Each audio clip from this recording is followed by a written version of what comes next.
சொன்னான், மூச்சு விட மறந்தாலும் முயற்சி விட மறக்காதே என்று.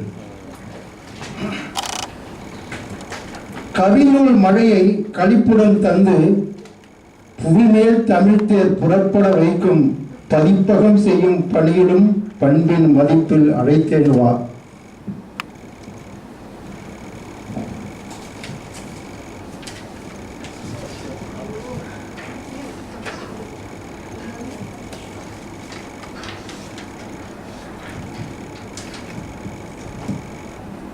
முயற்சி வெற்றியின் அடித்தளம், சாதனைகளின் அடிநாதம்.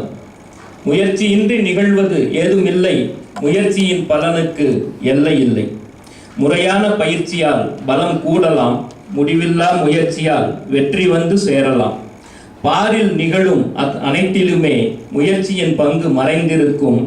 வேறாய் முயற்சியும் நிலை பெற்றால் வெற்றி கனிகள் நிறைந்திருக்கும். முயற்சிப்பவனின் முகவரி சாதனை, முயலாமல் வாழ்வதோ வீண் வேதனை. அன்றாட முயற்சிகள் தொடருமானால் அயராது வெற்றிகள் வந்து குவியும். தோல்வி கண்டு துவந்து போனால் துயரம் வந்து உன் கதவை தட்டும். முயன்றும் தோல்வி வந்தால் முடங்கி விடாதே, அடுத்த முயற்சியில் வெற்றியுண்டு மறந்து விடாதே. முன்னெடுத்த முயற்சிகளால் தமிழ் தேரும் வலம் வருதே, முயற்சி எனும் தலைப்பு தொட்டு மனமும் கவருதே. இன்னும் 2 படிகள் தாண்ட சாதனையின் வாசல் காண்போம். 100வது இதழும் படைத்து முதல் 100 எனும் சிகரம் தொடுவோம். நன்றி.